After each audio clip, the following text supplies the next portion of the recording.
আসসালামু আলাইকুম। Microsoft PowerPoint advance কোর্সে সবাইকে স্বাগতম। আজকে আমরা একটা লোগো অ্যানিমেশন দেখব পাওয়ারপয়েন্টের। তো চলুন শুরু করা যাক। আমি ব্যাকগ্রাউন্ডে একটা ছবি নিব। ছবিটা আমি প্রজেক্ট ফাইলে দিয়ে দিব। আপনারা চাইলে ওটা নিয়ে ব্যবহার করতে পারেন অথবা যে কোনো ছবি আপনারা ব্যবহার করতে পারেন। আমি এই স্লাইডের উপরে মাউসের রাইট ক্লিক দিচ্ছি। রাইট ক্লিক দিয়ে ফরম্যাট ব্যাকগ্রাউন্ডে গেলাম। ফরম্যাট ব্যাকগ্রাউন্ডে এসে পিকচার অ্যান্ড টেক্সচার ফিল্ডে আমি ব্যাকগ্রাউন্ডে একটা ছবি দিব। পিকচার অ্যান্ড টেক্সচার ফিল্ড, এই ছবিটা আহ, যদি আপনাদের ডিফল্ট ভাবে এটা আসবে না, আপনাদের আসবে হয়তো বা এটা এটা আসবে। আপনাদের কি করতে হবে, পিকচার সোর্স থেকে insert from a file, project থেকে আপনারা ছবিটা ডাউনলোড করেন। প্রজেক্ট ফাইল থেকে ছবিটা আপনারা ডাউনলোড করে নেবেন। বাস, ডাউনলোড করে নিয়ে এইটার উপরে আমরা একটা সার্কেল ক্রিয়েট করব। তো আমি এখান থেকে একটা সার্কেল নিলাম, কন্ট্রোল শিফট ধরে একটা সার্কেল আমি ক্রিয়েট করলাম। আউটলাইনটাকে আপাতত হোয়াইট দিয়ে রাখলাম। ওকে, শেপটাকে সিলেক্ট করে এই যে ফরম্যাট শেপ আমার ওপেন করে আছে, এটা ট্রান্সপারেন্সিটাকে একটু বাড়ায় দিব। বাড়ানোর পরে এখান থেকে অ্যালাইন কে করে দিব সেন্টার এবং অ্যালাইন কে করে দিব মিডল। মিডল করার পরে এক কর্নার থেকে কন্ট্রোল শিফট ধরে স্লাইডের বাহিরে রেখে দেব। স্লাইডের বাহিরে রেখে দিলাম। শেপটাকে ধরে কন্ট্রোল ডি দিলাম, ডুপ্লিকেট। ডুপ্লিকেট অবস্থায় আবার অ্যারেঞ্জে গেলাম, অ্যালাইন, অ্যালাইন এসে সেন্টার, আবার অ্যারেঞ্জ, অ্যালাইন এসে মিডল করে দিলাম। এই পয়েন্টে কন্ট্রোল শিফট ধরে একটু ছোট করে দিচ্ছি, একটু ছোট করে দিলাম। সেম ভাবে আবার কন্ট্রোল ডি দিলাম, এদেরকে অ্যারেঞ্জ থেকে অ্যালাইন, সেন্টার, আবার অ্যারেঞ্জ, অ্যালাইন, মিডল করে দিলাম। আবার কন্ট্রোল শিফট ধরে আরেকটা ছোট করলাম, আবার কন্ট্রোল ডি দিলাম, arrange, align, centre, arrange, align, middle করে দিব। আবার কন্ট্রোল শিফট ধরে ছোট করে দিচ্ছি,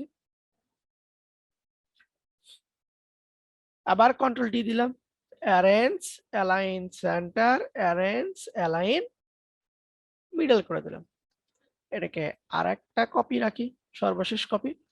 এরকম কয়েকটা কপি রাখলাম আমি।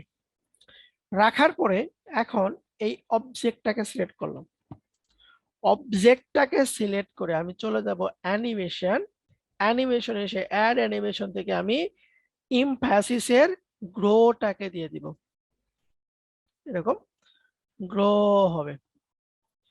এটার স্টার্টটা হবে উইথ প্রিভিয়াস ডিউরেশন হবে 1 সেকেন্ড। 1 লিখে জাস্ট এন্টার প্রেস করলে আমার 1 সেকেন্ড চলে আসবে। এরপরে আবার অ্যানিমেশন প্যানে যাব, রাইট ক্লিক দিয়ে আমি চলে যাব ইফেক্ট অপশন। ইফেক্ট অপশনে এসে সাইজ থাকবে আমার 150%। স্মুথ স্টার্টকে দিব 0.5, সরি আমি আবার একটু ইফেক্ট অপশনে দিয়েছি 0.5। স্মুথ ইনকে দিব 0.5, বাউন্স যা তাই অটো রিভার্স দিয়ে দিব। টাইমিং এ এসে রিপিটটাকে করে দিব আমরা 2, দুইবার রিপিট হবে এটা। এরকম আসবে যাবে, আবার আসবে, আবার যাবে। ওকে, এখানে অ্যানিমেশন দিয়েছে, এই সেম অ্যানিমেশন আমার প্রত্যেকটা শেপেই দিতে হবে। তো একটা যেহেতু অ্যানিমেশন দিয়েছে এটাকে আমরা আর বারবার দিব না, জাস্ট কপি করব। অ্যানিমেশন ট্যাবের ভিতরে অ্যানিমেশন পেইন্টার নামে একটা কথা লেখা আছে, ডাবল ক্লিক দিলাম আমি। ডাবল ক্লিক দিয়ে এটাকে সিলেক্ট রেখে পরের অবজেক্টে ক্লিক দিব, এরপরে অবজেক্টে ক্লিক দিব, তারপরের অবজেক্টে ক্লিক, তারপরের অবজেক্টে ক্লিক। এইভাবে দেখেন আমার এই সব কয়টাতে 5টাতে সেম অ্যানিমেশন আমার বসে গেছে। ওকে, অ্যানিমেশন প্যানে ক্লিক দিয়ে ব্রাশটাকে আমি রিলিজ করে নিলাম। এরপরে দেখেন এখানে আমার ওভাল 7 6 5 4 3, এখানে হয়তো আপনাদের 1 2 3 4 যে যেটা বসুক।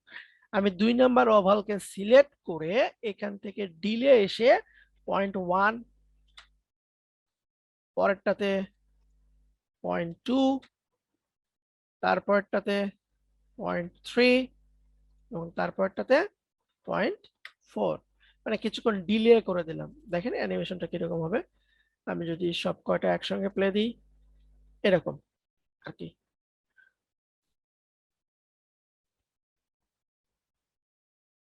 শেপগুলো আপনার এরকম উপরে নিচে করবে। ওকে, এখন প্রথম শেপটাকে ধরলাম, শিফট ধরে সব কয়টা শেপকে সিলেক্ট করলাম। সিলেক্ট করার পরে চলে যাব শেপ ফরম্যাট, শেপ ফরম্যাট থেকে ইফেক্টে যাব, ইফেক্ট থেকে সফট এজ থেকে আমি এখান থেকে 50 পয়েন্ট করে দিলাম। সবগুলো সিলেক্ট অবস্থায় এখানে আমার শেপ ফরম্যাট তো ওপেনই আছে, এখান থেকে পিকচার আর টেক্সচার ফিলে ক্লিক দিব, আমার ব্যাকগ্রাউন্ডে যে ছবি ছিল ওই ছবিটা এখানে বসায় দিব। এখন যদি আমি স্লাইডটা শো দিই, দেখেন কি দাঁড়াবে, আমার ব্যাকগ্রাউন্ডটা সুন্দর করে এরকম smooth zoom in zoom out হইল। ওকে, এখন আমি এটার উপর একটা লোগো দিব একটা। তো এখান থেকে আমি রাউন্ড রেক্ট্যাঙ্গেল নিলাম, রাউন্ড রেক্ট্যাঙ্গেল এরকম করে দিলাম, ঠিক আছে। এটাকে আমি অ্যালাইনকে সেন্টার করে দিচ্ছি এবং অ্যালাইনকে মিডল করে দিলাম। মিডল করার পরে এইটার কালার আমি শেপ ফিলে এসে আই ড্রপার নিয়ে এখান থেকে কোনো একটা কালার দিয়ে দিলাম এবং শেপ আউটলাইনটাকে নো আউটলাইন করে দিচ্ছি। শেপ আউটলাইন আমার নো আউটলাইন হলো। ওকে, এখন এই শেপের উপর মাউসের রাইট ক্লিক দিয়ে আমরা চলে যাব ফরম্যাট শেপ, এখান থেকে যাব আমি ইফেক্টে যাব, শ্যাডো, শ্যাডোর এখান থেকে আমি আউটারটাকে দিব, আউটার শ্যাডো এইটার কালারটা থাকবে আমার ব্ল্যাক, ট্রান্সপারেন্সি থাকবে আমার 0, সাইজটা 100%, ব্লারটাকে করে দিব আমি 80, ব্লারকে করলাম 80, ডিস্টেন্সটাকে করে দিলাম আমি 70। যে এই রকম দেখেন আমার এইটা নিচে এই পাশে একটু স্মুথ একটা শ্যাডো পড়ে গিয়েছে।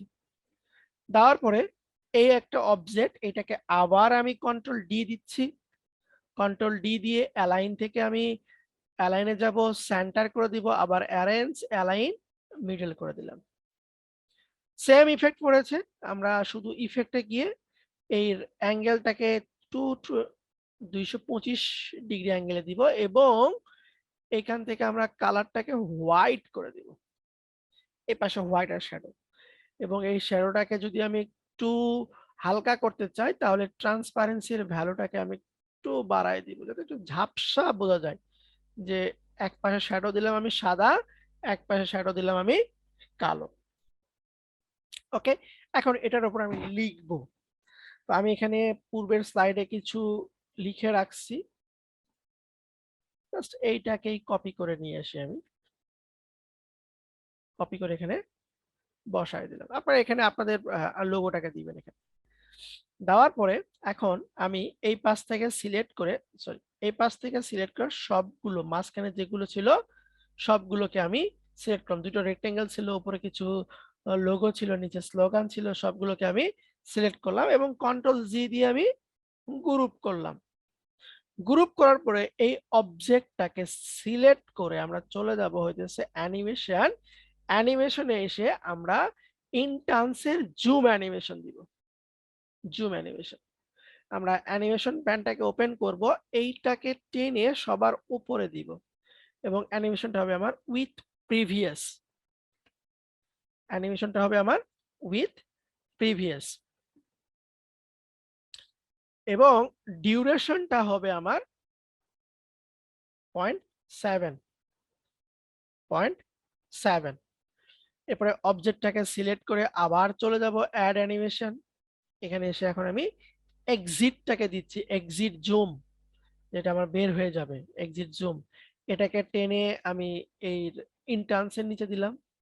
দেওয়ার পরে এটা হবে আমার উইথ প্রিভিয়াস, এটাকেও দিচ্ছি আমি 7.7, এইটাকে করে দিব হইতেছে আমরা 3.3 করে দিলাম, যে এই বরাবর এসে আমার এটা নাই হয়ে যাবে। ডিলেটাকে করে দিলাম 3.30। ওকে, এখন যদি আমার এটাকে একটু যদি আমি অ্যানিমেশন দিই, রেন্ডার ভিউ দিই, এই যে দেখেন, আশা করি সবাই বুঝতে পেরেছেন। অবশ্যই প্র্যাকটিস করবেন এবং সবাই এখানে আপনাদের ইচ্ছে মতন, আপনাদের মতন পিছনে একটা ব্যাকগ্রাউন্ড নিয়ে সুন্দর একটা ডিজাইন, একটা লোগো ইন্ট্রো আপনারা তৈরি করবেন। এখন যদি আপনি এটার সঙ্গে একটা অডিও যুক্ত করতে চান, একটা যদি অডিও দিতে চান যে এটা সুন্দর একটা মিউজিক আছে, এই মিউজিকের তালে আমি একটা অডিও দিব, তাহলে আমরা কি করতে পারি? আমরা চলে যাব ইনসার্টে, যাব ইনসার্ট থেকে দেখেন এখানে লেখা আছে আমার অডিও, অডিওতে এসে আমি অডিও অন মাই পিসি তে গেলাম, যে কোথায় আমার অডিও আছে। আমি যদি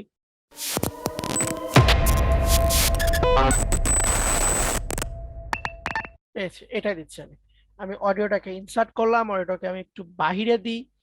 আচ্ছা, এখান থেকে আমরা প্লেব্যাকে এসে অটোমেটিক দেবেন, প্লেন ব্যাকগ্রাউন্ড দেবেন, একটা স্লাইডেই করবেন। এরপর দেখেন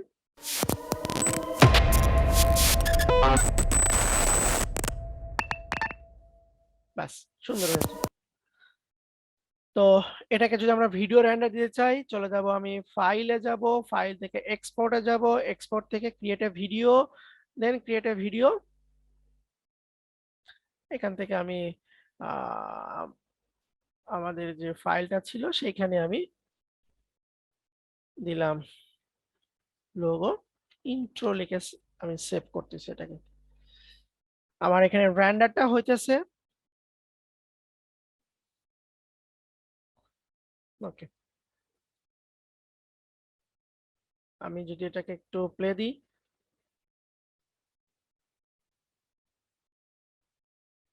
আমি ফোল্ডারে যাই, আমাদের লোগো ইন্ট্রো,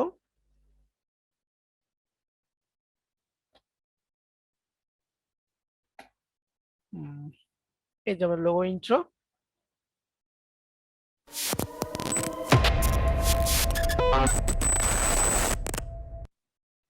মোটামুটি ঠিক আছে আমাদের। তো আজকে এই পর্যন্তই, সবাই ভালো থাকবেন, সুস্থ থাকবেন। আসসালামু আলাইকুম। নেক্সট টাইম আমরা নতুন আরো একটা অ্যানিমেশনের কথা বলবো।